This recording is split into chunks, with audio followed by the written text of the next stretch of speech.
Hello, everybody. Still a little closer. The other day, I was in a wonderful mood until I heard someone say this phrase.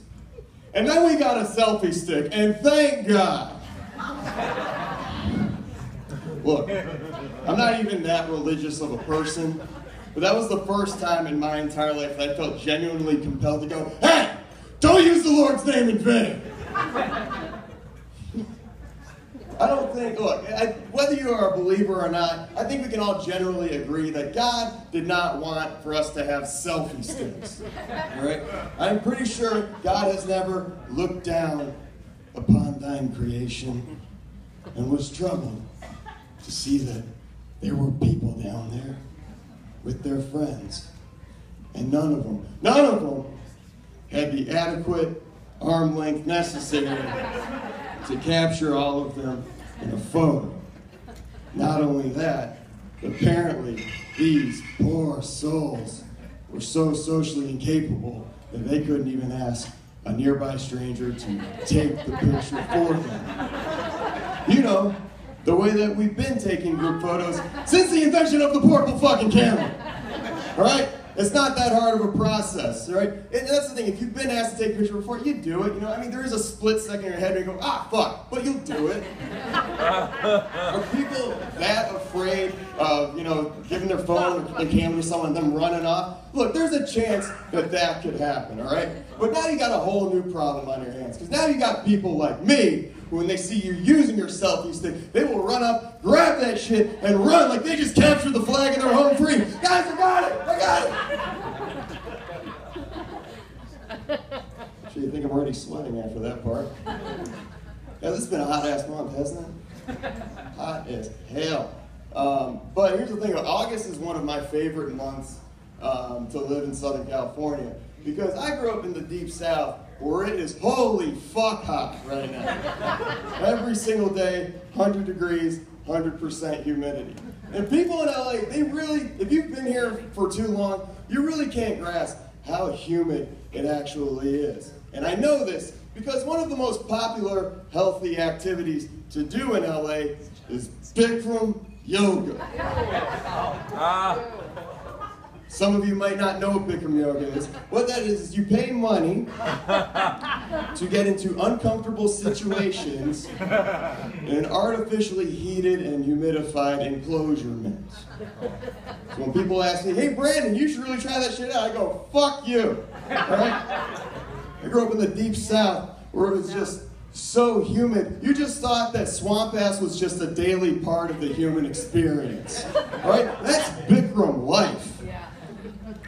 What just baffles me, though, is the fact that they film shit now in the Deep South. Like New Orleans and Georgia, all types of movies and TV shows are going on. My favorite TV show, The Walking Dead, is filmed in Georgia, and that's fucking crazy. People say, like, wow, the zombies, they look so authentic. Yeah, no shit, you don't have to do anything to act like a zombie in Georgia.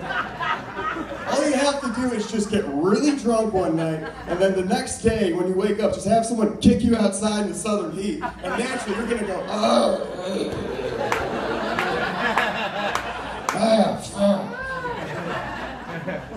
Look, guys, they're not limping, all right? They're doing multiple takes in old, musty clothes. They're chafing.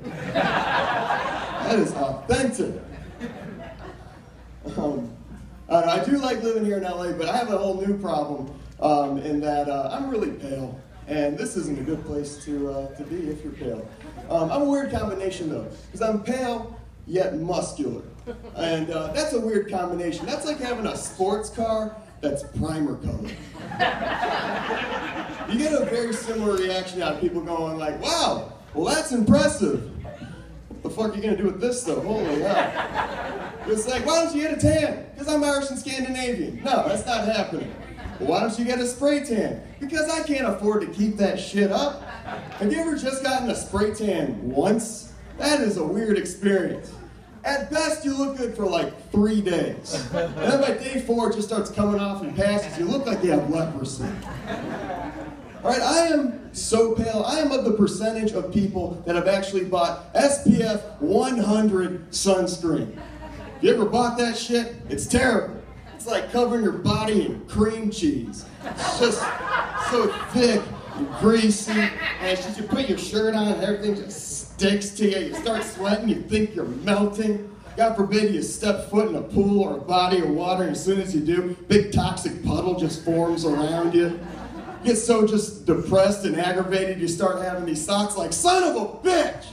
This shit better be working so well. It better not be protecting me from the sun. It better be deflecting the sun off of me and burning other people. So at least I feel like I got some cool fucked up superpower. Make me feel better about the day. I don't know, I have some, some conflicting interests. You can probably, by looking at me, you can tell I like to work out. I do. And I am a jock. I'm athletic, and I like to lift weights and stuff. But a part of me that a lot of people are surprised to find out is that I also love jam bands and hippie music festivals. Yeah, and those are absolutely awesome. The thing is that I used to be in a jam band. I used to play festivals all through the Midwest, and like big festivals, and then like really sketchy festivals that are like, look, we don't have any money, but here's a pound of mushrooms. But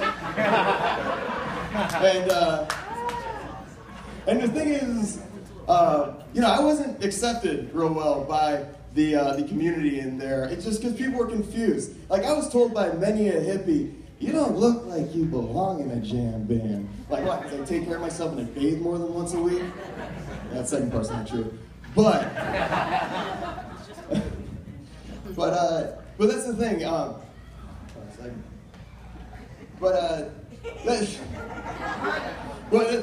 Here, I'm getting to this point. Hold on. Okay. But I was at a festival one time, and this is when it got really bad. To the point where this has actually gotten me in trouble. Like, I was playing at a music festival, and the owner of the festival came up to me while I was sitting down and enjoying myself, and he started chewing me out because he thought I was one of his security guards that wasn't doing their job. And I was not one of his security guards. I was one of his paid entertainers. And I also happened to be on acid for the first time. Let me describe to you real quickly the owner of this festival. First of all, it was in a cave in rural Illinois. This guy's name was Caveman Bob. Caveman Bob had short red shorts, big pot belly, big white beard, and just a scratchy voice. And when he approached me, at my current state of mind, this is all I heard. I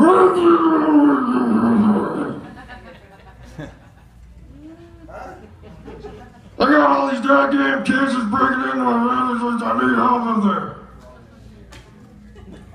Oh, that's terrible. What are you doing here? I'm just hanging with my band, man. And Caveman Bob storms up, just chucks a beer bottle at some dude's head, and that was the end of seeing him, and my happy times went flipped upside down.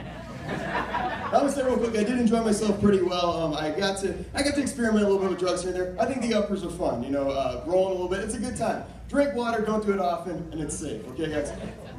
And, but I think what's more fun than rolling is being with someone who's rolling for the first time, because inevitably there comes a point during the night where they go, hey man,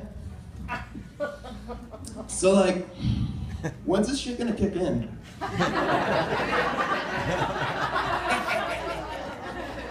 Well buddy, you're dancing. And I don't know if you noticed, but the music hasn't even started playing yet. Enjoy the ride. All right guys, that is enough for me. Enjoy the rest of the night.